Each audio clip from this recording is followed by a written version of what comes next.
beloved Boss Mike Cervera.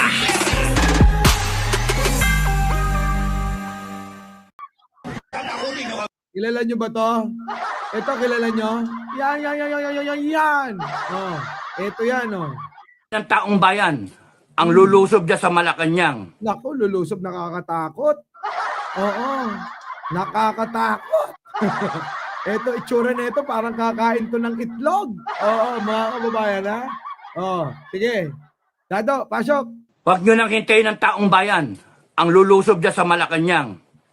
Huwag nyo nang hintayin ng taong bayan ang magpapadrug test. Magkakalasog-lasog yung presidente na yan. Nak ng patay na magkakalasog-lasog. Baka nakalimutan mo nangyari sa Syria. Sabi ni Ali, addict yan. Addict ba talaga to?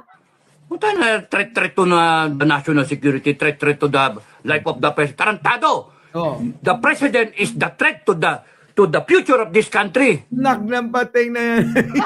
Eto yan mga kababayan, nakahanap ng katapat. Oh. Simpleng-simpleng banat lang. Dado, maswerte ka talaga. Bakit? Kasi wala ka pang naghahanap ng katapat eh. Pero may katapat ka na. Yan, may katapat na. Dado! Dado! Nagpa-check up ka na ba, Dado? Dado! Nagpa-check up ka na daw ba? Ha? Oh. May katapat ka na. May katapat ka na. Baka hindi ka pumunta. Oh, baka hindi ka pumunta, Dado. Pumunta ka ba? Dahil ang duelo na ito, katulad sa paghahamon mo, akala mo, pangalawa ka sa Diyos eh, magsalita ka. Ngayon, sa araw na ito, alauna hanggang alas 6, pumunta ka rito para magkilala ka namin. Lahat kami, pinuno namin ang lunita nung meeting na abansi ni Pangulong Duterte. Lahat kami, Pangulong Duterte. Pero sa ginawa niya sa kay Pangulong Bongbong, yan, katulad sinabi ni Sara. Anong sinabi ni Sara? Siya ang presidente ng impyerno. Hey, totoo naman talaga ang impyerno. Oh, presidente ng impyerno. Mga kababayan, eto po yan. Totoo naman, nung nagkaroon ng, ng pagpapaalam si Digong, paalam pa siya. Ang mga loyalista, mga kababayan, bilang suporta, alam nyo naman ang mga loyalista, mga mabubuting tao yan. Nagpunta lahat doon sa Luneta. Pinuno nila yung alin, yung Luneta Grandstand. Oo. Biruin ninyo mga kababayan. Ang nagparami dyan, mga loyalista. Kung sa mga hindi nakakaalam, sa mga hindi nakakaalam. Diba? O ngayon, kita nyo, anumang panawagan ng mga Duterte, meron pa bang pumupunta? Wala na kasi ang mga loyalista, iba ang magmahal yung mga yan. Pagka minahal kayo niya, mamahalin kayo niyan. Isang panawagan, darating yan. Ngayon mga kababayan, sabi nga ni tatay yung ginawa nila kay Pangulong Bongbong, yung matapos yan, wala na, kalimutan na. Di po ba? Ngayon mga kababayan, huwag na kayong maghanap ng bilang. Di ba? Huwag na kayong maghanap ng bilang dahil ang bilang nakapanig na kay Pangulong Bongbong. Yung bilang na hinahanap ni Digong ay wala na, kalimutan nyo na yon. Dahil ang mga loyalista ang nagpaparami lang noon. Diba, mga kababayan, hindi kasi nila mag-gets yan, mga kababayan. Hindi nila akala nila, yung mga pumupunta, talagang solidong kanila. Hindi nila alam, yun ay pagmamalasakit at pagtingin ng mga loyalista na pumupunta sa mga rally nila. O ngayon, nakita nyo, nung nakaraan ulit, sasabihin ko, hindi po ba't napakarami? Yan sila. Nang pumunta doon sa EDSA, ginawang kulay pula, walang entablado, walang mikropono, walang nag-organisa, basta lang paanyaya o anyaya kung sino gustong pumunta. Ganun lang mga kababayan Ang entablado namin mga kababayan, nandoon lang siya nandun lang sa bakod.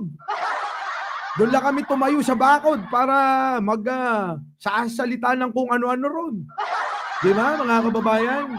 O kaya mga DDS, yung inaakala nyo na marami kayo, yung inaakala nyo na susuporta sa inyo, wag nyo nang asahan.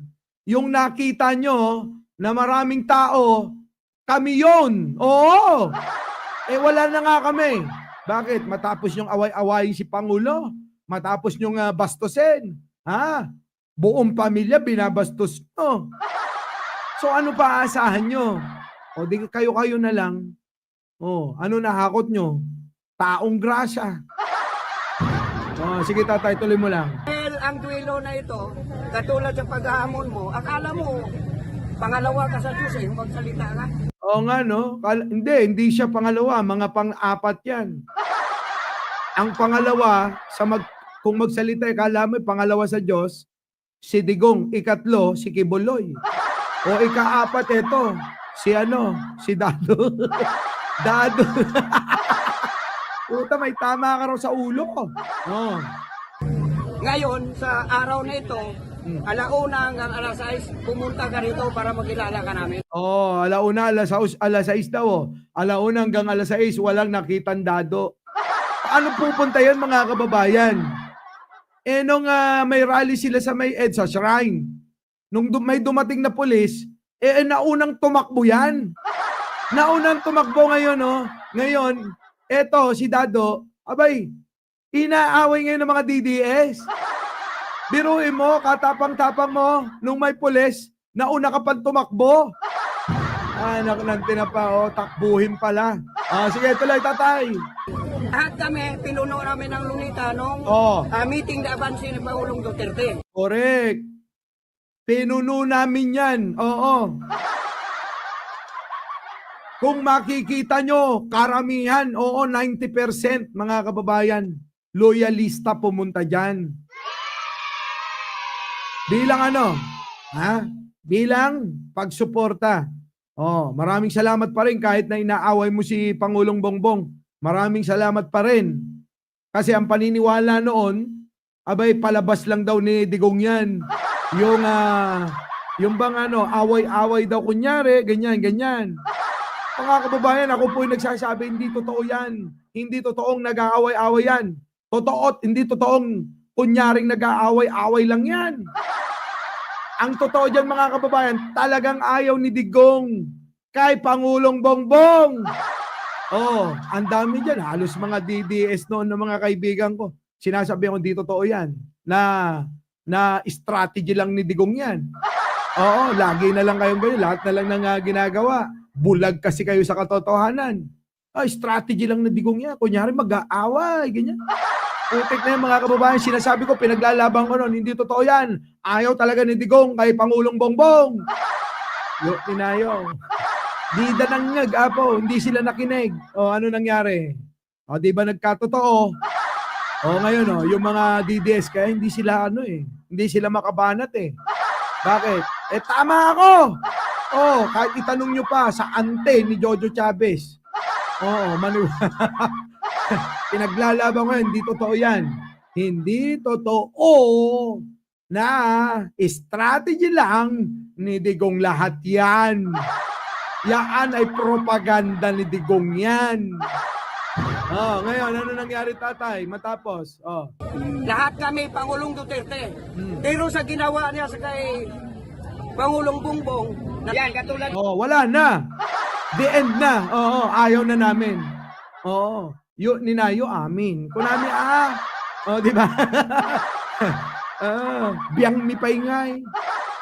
Kunan nagarje karoba mi ko, what's biyang? Bibiyang mi ditangay. Di bukod yo. Di ba? Bukod yo. Bagbagyo. Bagbagyo ni Sara ni Digong. Di ba mga kababayan? Sabi, pinag-aagawan nyo pa nun. Putik na yan. Our beloved Boss Mike Cervera.